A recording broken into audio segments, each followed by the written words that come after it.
ممبر رسول پر جلوہ افروز سادات کرام، مقتدر اور موقر علماء ملت اسلامیہ، دور و نزدیک سے تشریف لائے ہوئے برادران اہل سنت، السلام علیکم ورحمۃ اللہ تعالی وبرکاتہ۔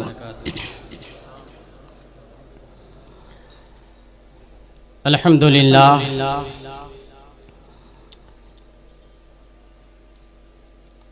للہ رب العالمین حمد الشاکرین، والصلاة والسلام علی سید الانبیاء واشرف المرسلین، وعلى آلہ واصحابہ اجمعین، اما بعد فاعوذ باللہ من الشیطان الرجیم، بسم اللہ الرحمن الرحیم۔ لقد كان لكم في رسول الله أسوة حسنة۔ آمنت بالله، صدق الله مولانا العظيم، وصدق رسوله النبي الأمين الكريم، ونحن على ذلك لمن الشاهدين والشاكرين، والحمد لله رب العالمين۔ لطف ان کا عام ہو ہی جائے گا، شاد ہر ناکام ہو ہی جائے گا۔ جان دے دو وعدہ دیدار پر، جان دے دو وعدہ دیدار پر، نقد اپنا دام ہو ہی جائے گا۔ بے نشانوں کا نشان مٹتا نہیں، مٹتے مٹتے نام ہو ہی جائے گا۔ اے رضا ہر کام کا ایک وقت ہے، اے رضا ہر کام کا ایک وقت ہے، دل کو بھی آرام ہو ہی جائے گا۔ عزیزان ملت اسلامیہ، وقت کی نزاکت کو مد نظر رکھتے ہوئے جو وقت مجھے عطا کیا گیا، اس وقت کے اندر میں اپنی مختصر سی گفتگو کر کے آپ سے رخصت ہوں۔ اس لیے گفتگو کے آغاز سے پہلے آئیے ہم سب مل کر حضور سروراں خاتم پیغمبراں، نبی آخر الزماں، سیاح لامکاں، جناب احمد مجتبیٰ، روح فداہ محمد مصطفیٰ صلی اللہ تعالی علیہ وسلم کی بارگاہ پر انوار میں درود و سلام کی نظریں پیش کر لیں۔ پورا مجمع مل کر پڑھے، اللہم صلی علی سیدنا و مولانا محمد سید القاہرین علی اعداء رب العالمین وبارک وسلم، صلاة و سلاما علیک یا سیدی یا رسول اللہ صلی اللہ تعالی علیہ وسلم۔ اس وقت ہم اور آپ سرکار مفتی اعظم رضی اللہ تعالی عنہ کے فیض یافتہ خلیفہ سیدنا اعلی حضرت خلیفہ سیدنا سرکار مفتی اعظم شہباز دکن حضرت علامہ مفتی مجیب علی صاحب قبلہ علی رحمت و رضوان کے پہلے عرس مبارکہ کی اس مبارک تقریب میں شریک ہو کر کے علماء کرام کے بیانات اور ان کے فیوز و برکات سے اپنے آپ کو مستفیض کر رہے ہیں۔ مجھے عنوان یہ دیا گیا کہ دور حاضر میں مسلمان کس طریقے سے زندگی گزاریں، تو مسلمانوں کے لیے دور حاضر ہو کہ دور ماضی یا دور مستقبل، ہر مسلمان کے لیے زندگی گزارنے کا ایک ہی طریقہ ہے، اور وہ یہ ہے کہ اطیعوا اللہ و اطیعوا الرسول و اولی الامر منکم۔ تم اللہ تبارک و تعالی کی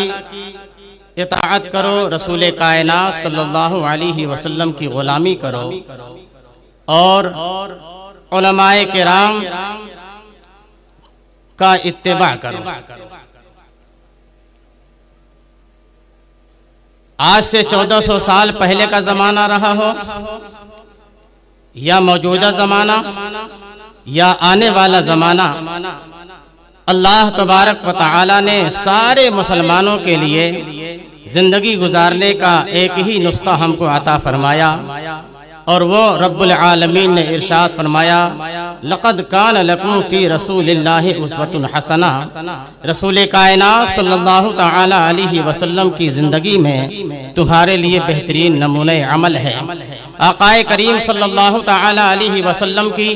زندگی کتنی لمبی ہے اور کتنی بڑی ہے، اس زندگی کا علم حضرت سیدنا جبریل امین علیہ الصلوۃ والتسلیم کو نہ ہو سکا،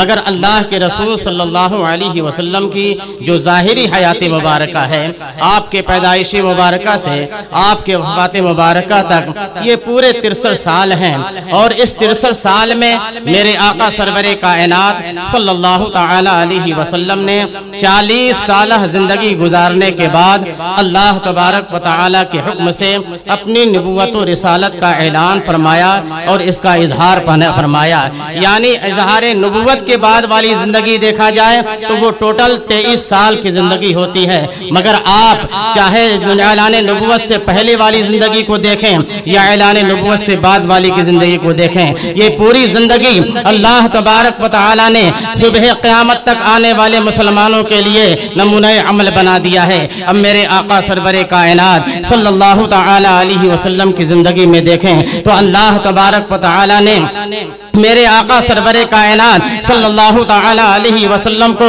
دنیا جہان کی ساری نعمتیں انہی کے قبضے قدرت میں دے دی ہیں، مگر اس کے باوجود اللہ تبارک و تعالی نے انہیں پروردگار عالم نے سب کچھ عطا فرمایا، مالک و مختار انہیں بنایا ہے، لیکن مگر میرے سرور کائنات صلی اللہ تعالی علیہ وسلم کی حیات مبارکہ میں کتنی مشکلیں جھیلنی انہیں پڑی ہیں، کتنے خاردار وادیوں سے انہیں گزرنا پڑا ہے، مصائب و آلام کے پہاڑ کتنے گرائے گئے ان کے اوپر، رسول کائنات صلی اللہ تعالی علیہ وسلم کو کتنی دشواریوں کا سامنا کرنا پڑا ہے۔ اس لیے اے مسلمان، میرے آقا سرور کائنات صلی اللہ تعالی علیہ وسلم کی زندگی پاک سے سبق یہی ملتا ہے کہ ایک مسلمان کو اگر اللہ تبارک و تعالی نعمتوں سے سرفراز فرماتا ہے تو مسلمان کو یہ چاہیے کہ اللہ تبارک و تعالی کی نعمتوں کے پانے کے بعد اس کی بارگاہ میں وہ شکر ادا کرے، اور جب بندہ اس کی بارگاہ میں شکر ادا کرتا ہے تو رب کائنات ارشاد فرماتا ہے وَلَئِن شَكَرْتُمْ لَأَزِيدَنَّكُمْ، جب تم میری نعمتوں کے پانے کے بعد شکریہ ادا کرو گے تو میں نعمتیں اور زیادہ تمہیں عطا کروں گا۔ تو مسلمانوں کو یہ چاہیے کہ اللہ تبارک و تعالیٰ کی طرف سے نعمتیں اگر اسے مل رہی ہیں تو اللہ تبارک و تعالیٰ کا شکر ادا کرے، اور اگر پروردگار عالم کا بندہ آزمائشوں میں مبتلا کیا جا رہا ہے تو آزمائشیں کبھی ہوا کرتی ہیں، اور کبھی بندوں کے بدعمالیوں کی بنیاد پر انہیں ان کے اوپر مصیبتیں ڈالی جاتی ہیں، تو آزمائش کے طور پر اگر کوئی مصیبت آئی ہو یا اللہ تبارک و تعالیٰ کی نافرمانیوں اور اس کے رسول کے نافرمانیوں کی بنیاد پر اگر کوئی مصیبت آئی ہو تو ایسی صورت میں اے مسلمانوں تمہیں کرنا یہ ہوگا کہ اگر پروردگار عالم مصیبتیں دے کر تمہیں آزما رہا ہے تو ایسی صورت میں تمہیں صبر کا دامن اپنے ہاتھوں سے چھوڑنا نہیں چاہیے، اس لیے کہ جو حضرات صبر کرتے ہیں اللہ تبارک و تعالیٰ نے ان کے لیے قرآن عظیم میں ارشاد فرمایا وَبَشِّرِ الصَّابِرِينَ الَّذِينَ إِذَا أَصَابَتْهُمْ مُصِيبَةٌ قَالُوا إِنَّا لِلَّهِ وَإِنَّا إِلَيْهِ راجعون، ان تمام مصیبت زدہ لوگوں کو جن کو آزمایا جاتا ہے ان تمام لوگوں کو خوشبری کو دو، ان کو تمام کو مزدحجہ فضا سنا دو کہ ان کے اوپر اگر کوئی مصیبت پڑتی ہے تو ان حضرات کا معاملہ کیا ہونا چاہیے، ان حضرات کا طریقہ کیا ہونا چاہیے، ان کا معمول زندگی کیا ہونا چاہیے، انہیں یہی کہنا چاہیے کہ اللہ تبارک و تعالیٰ کے لیے ہم ہیں اور اسی کی طرف ہم کو پلٹ کے جانا ہے۔ اسی لیے حضرت سیدنا ایوب علی نبینا علیہ الصلوۃ والتسلیم کی زندگی پاک کا اگر آپ مطالعہ کریں تو اللہ تبارک و تعالیٰ نے انہیں نبوت بھی عطا فرمائی، اللہ تبارک و تعالیٰ نے بہت سارے مال و منال بھی انہیں عطا فرمائے، رب کائنات نے انہیں بہت ساری اولادوں سے مالا مال فرمایا، بہت سارے جانوروں سے مالا مال فرمایا، اونٹ گائے ان تمام کا ایک ان کے پاس ذخیرہ موجود ہے، لیکن ایک وقت وہ آتا ہے کہ پروردگار عالم نے انہیں آزمایا تو ان کے اوپر ایک طرح کی بیماری نازل فرما دی۔ اللہ تبارک و تعالیٰ نے ان کے باغات کو ان سے لے لیا، رب قدیر نے ان کی اولاد کو ان سے لے لیا۔ ان تمام چیزوں کو لینے کے بعد جب کوئی آ کر کے حضرت سیدنا ایوب علی نبینا علیہ الصلوۃ والتسلیم کی بارگاہ میں یہ کہہ رہا ہے کہ اللہ تبارک و تعالیٰ نے آپ سے سب چھین لیا ہے، تو سیدنا ایوب علیہ السلام کا یہی تو جواب تھا کہ میرا تھا کیا، سب کچھ اسی رب قدیر نے دیا تھا، اپنی عطا کردہ چیز کو اللہ نے لے لیا، مجھے غم کس بات کا، غم کس بات کا، سب دیا ہوا اسی کا تھا، اس نے لے لیا۔ اس لیے مسلمانوں غور کرو کہ تمہارے اوپر اگر کوئی مصیبت آئی ہے تو کہیں آزمائش کے لیے تو نہیں آئی ہے۔ آزمائش کے لیے اگر آئی ہے اور اس میں بے صبرے ہو جاؤ گے تو پھر اس کے بعد اس وقت بھی خطرے سے خالی نہیں۔ اور اگر آزمائش کے طور پر نہیں آئی ہے تو اب اپنے زندگی میں اور اپنے آپ میں جھانک کر دیکھو کہ مصیبت کس بنیاد پر آئی ہے، کون مصیبتوں سے دوچار کیا گیا ہے۔ مسلمان کو اس بنیاد پر جب اسے مصیبتوں سے دوچار کیا گیا ہے، اگر بدعمالیوں کی بنیاد پر آئی ہے تو اے مسلمان، اللہ تبارک و تعالی ارشاد فرماتا ہے اقم الصلاۃ طرفی النہار وزلفا من اللیل، اے مسلمان اگر تم بدکاریاں کر جو ہو، اگر تم سے گناہ سرزد ہو گیا ہے تو اے مسلمان تم صبح اور شام کو نمازیں ادا کرو، اللہ تعالی کی بارگاہ میں سجدہ ریز ہو جاؤ۔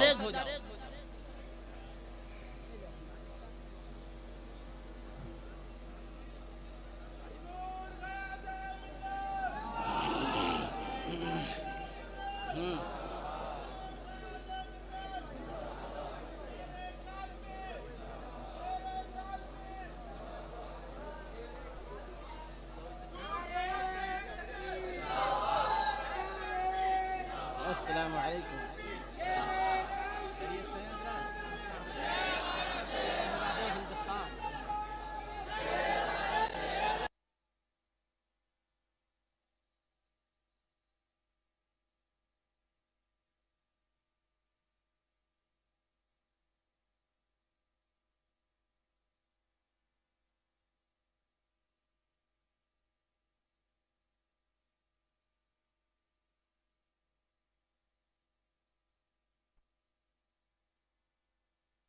ادب و احترام کے ساتھ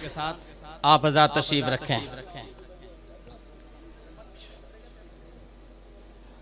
شیر کالپی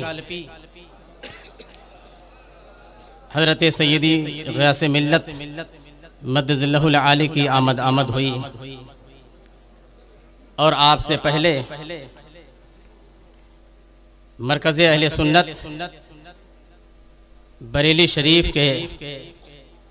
جامعۃ الرضا کے ایک مؤقر استاذ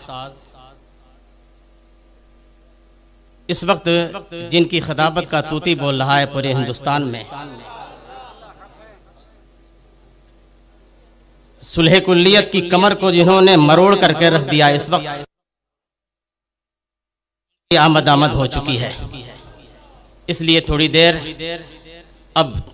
اس طالب علم کو بھی آپ سماعت کر لیں، پھر اس کے بعد ان استاذوں کو سماعت کیجئے گا۔ درود شریف پڑھیے۔ اللہم صلی علی سیدنا و مولانا محمد وعلی آل سیدنا و مولانا محمد معدن الجود والکرم منبع العلم والحلم والحکم وآلہ واصحابہ وبارک وسلم صلاة و سلاما علیک یا سیدی یا رسول اللہ صلی اللہ تعالی علیہ وسلم۔ میں عرض یہ کر رہا تھا کہ اگر اللہ تبارک و تعالی بطور آزمائش تمہارے اوپر مصیبتیں نازل فرماتا ہے تو ایسے ماحول میں تمہیں صبر کا دامن مضبوطی کے ساتھ پکڑے رہنا ہوگا، اور اگر اللہ تبارک و تعالی نے تمہاری بدعمالیوں کی بنیاد پر، نماز سے لاپرواہی کی بنیاد پر، زکوٰۃ سے لاپرواہی کی بنیاد پر، اللہ تبارک و تعالی کے فرائض سے اپنے آپ کو اور اپنا منہ موڑنے کی بنیاد پر اگر مصیبت آئی ہے تو اے مسلمانوں، اللہ تبارک و تعالی نے ہی ارشاد فرمایا ہے اگر تم سے گناہ سرزد ہو گیا ہے تو تم اللہ تبارک و تعالی کی بارگاہ میں رجوع کرو۔ سرور کائنات صلی اللہ تعالی علیہ وسلم کو ان کی بارگاہ میں اپنے گناہوں کی مغفرت اور بخشش کا وسیلہ بناؤ، اولیاء کرام کے دربار میں جاؤ، پروردگار عالم کی رضا اور خوشنودی کے لیے صدقہ و خیرات کرو۔ یہ تمام وہ چیزیں ہیں کہ آدمی کے بدعمالیاں نیکیوں سے بدل جایا کرتی ہیں۔ قرآن کریم میں اللہ تبارک و تعالیٰ نے ارشاد فرمایا، اقم الصلاۃ طرفی النہار وزلفا من اللیل، اے مسلمان اگر تم سے برائیاں سرزد ہو گئی ہیں تو تم اللہ تبارک و تعالیٰ کی عبادت کرو، صبح کو کرو اور شام کا کرو۔ جب تم ایسا کرو گے تو اللہ تبارک و تعالیٰ تمہیں گناہوں سے دھل دے گا اور تمہاری خطاؤں کو پروردگار عالم معاف فرما دے گا۔ اللہ تبارک و تعالیٰ نے کیسے کیسے مجرمین کی خطاؤں کو معاف فرمایا ہے، اللہ تبارک و تعالیٰ نے کیسے کیسے ظالموں کو معاف فرمایا ہے، تاریخ اٹھا کر کے دیکھو گے تو اندازہ ہوگا۔ اس لیے اے مسلمانوں ہمیں گھبرانے کی ضرورت نہیں ہے۔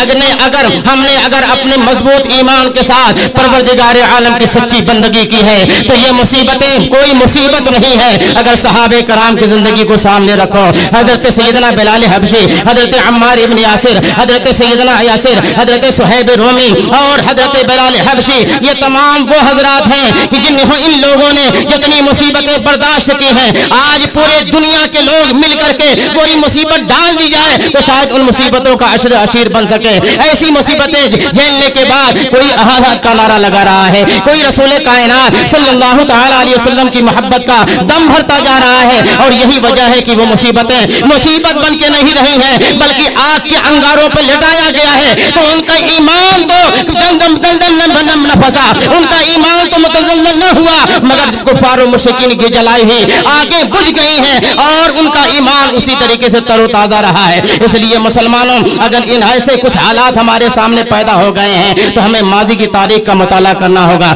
صحابہ کرام کی زندگی کو دیکھنا ہوگا۔ آپ انہی صحابہ کرام میں ایک شخص کا نام میں دیتا ہوں، تاریخ میں اس شخص کو آپ دیکھیں گے تو یہ وہ شخص ہے جس کا یہ اعلان ہے کہ میں نے اپنے کفر کے زمانے میں سب سے اچھے انسان کو شہید کیا ہے، اور اپنے اسلام لانے کے بعد اپنے اسلام لانے کے زمانے میں دنیا کے بدترین انسان کو میں نے قتل کیا ہے، وہ ہے حضرت سیدنا وحشی رضی اللہ تعالیٰ عنہ۔ حضرت سیدنا وحشی جنہوں نے اپنے کفر کے زمانے میں رسول کائنات صلی اللہ تعالیٰ علیہ وسلم کے چچا سیدنا امیر حمزہ رضی اللہ تعالیٰ عنہ کو شہید کیا ہے، اور جب اسلام کی روشنی آپ کے دل میں آ گئی تو رسول کائنات صلی اللہ تعالیٰ علیہ وسلم کی بارگاہ میں ایک خط روانہ کرتے ہیں۔ اس واقعے کو حضرت سیدنا ابو اللیث سمرقندی رضی اللہ تعالیٰ عنہ نے تحدید اللاعبین میں رقم فرمایا کہ حضرت سیدنا وحشی نے رسول کائنات صلی اللہ علیہ وسلم کی بارگاہ میں خط لکھا، میں آپ کے دامن سے وابستہ ہونا چاہتا ہوں، میں اسلام کی بہاروں سے اپنے آپ کو مستفیض کرنا چاہتا ہوں، مگر آپ کے قرآن کی یہ آیت ہے جو مجھے اسلام لانے سے روک رہی ہے۔ اور اس آیت کو انہوں نے نقل کیا، والذین لا يدعون مع اللہ الہا آخر